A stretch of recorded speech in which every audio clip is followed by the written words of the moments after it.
Hi everyone, my name is doctor Nandini Dadu from Dadu medical centre. और आज हम फिर से एक और केस डिस्कस करेंगे। He is 29 years old mail.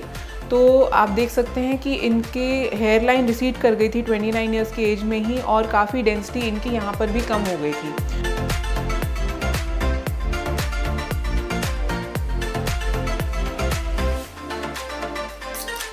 तो हमने जब इनका स्कैल्प एनालिसिस किया तो स्कैल्प एनालिसिस के बाद हमें ये समझ में आया कि इनका डोनर एरिया जहाँ से हमें एक्चुअली में ग्राफ्ट निकालना है वो भी बहुत ज़्यादा रिच नहीं था।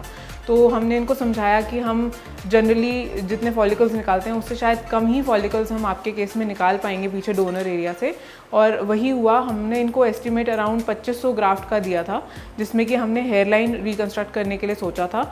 हम यहाँ पर भी फिलिंग करना चाहते थे, लेकिन ये इनका कंसर्न नहीं था, तो इसीलिए हमने पूरा फोकस इनके हेयर लाइन कंस्ट्रक्ट करने में किया है। और आप देख सकते हैं कि हमने फिर इनका हेयर लाइन कंस्ट्रक्ट किया है पूरे इसमें।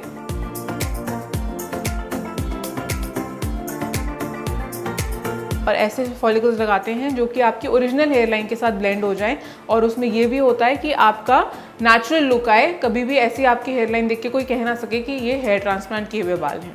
जैसे कि हमें घनापन क्रिएट करने के लिए, मैंने पहले भी आपको अपने वीडियोस में बताया है कि हमें घनापन क्रिएट करने के लिए 4 फॉलिकल ग्राफ्ट या 3 फॉलिकल ग्राफ्ट चाहिए होते हैं। वो इनके केस में बहुत कम थे। 4 फॉलिकल ग्राफ्ट सिर्फ हमें 40 मिले और 3 फॉलिकल ग्राफ्ट हमें सिर्फ 300 के आसपास मिले। तो घनापन जो क्रिएट करना था वो इन्हीं से होता है।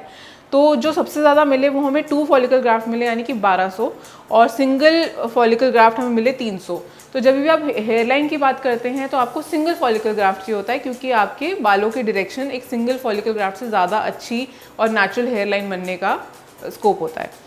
24-40 ग्राफ्ट्स में से हमें जो फॉलिकल्स मिले हैं वो 43-60 ग्राफ्ट्स हैं। इतने बाल बेसिकली हमने इनके आगे वाले हिस्से में लगाए हैं, जो कि काफ़ी अच्छा इनको घनापन अल्टीमेटली दे पाएंगे। जो इनका कंसर्न था वो हम टैकल कर पाएंगे। अब दूसरी इंटरेस्टिंग चीज़ जो आप लोगों के लिए होती है कि जब हम आते हैं तो हमने देखा कि इनका बालों की डेंसिटी इतनी थी।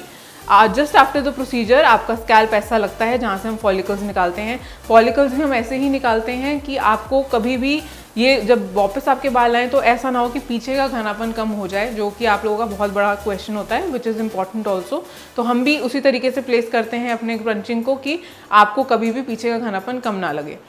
अब आप देख सकते हैं कि यहाँ पर जब ये आए हमारे पास 2 हफ्ते बाद, तो हमने इसमें इनका बाल, जो इनके नेचुरल बाल थे, वो ग्रो करना शुरू कर गए हैं, और पीछे वाला एरिया काफ़ी हद तक हील कर गया है और ब्लेंड होने लग गया है। तो बेसिकली हीलिंग भी हो जाती है 2 हफ्ते में। कुछ केसेस में जल्दी हो जाती है 10 दिन के अंदर, कुछ केसेस में 20 दिन लग जाते हैं। सो आई होप कि इस केस को देखकर आपको समझ में आया होगा कि आपका कंसर्न सिमिलर है कि क्या है, और आपको कैसे अपने हेयर ट्रांसप्लांट को प्लान करना है। और अपने हेयर लाइन को लेकर भी अगर आपके कुछ मन में डाउट्स हैं तो वो भी शायद क्लियर हुए होंगे। तो ऐसी सच वीडियोज़ के लिए आप हमें फॉलो कर सकते हैं on Instagram and YouTube. Thank you so much.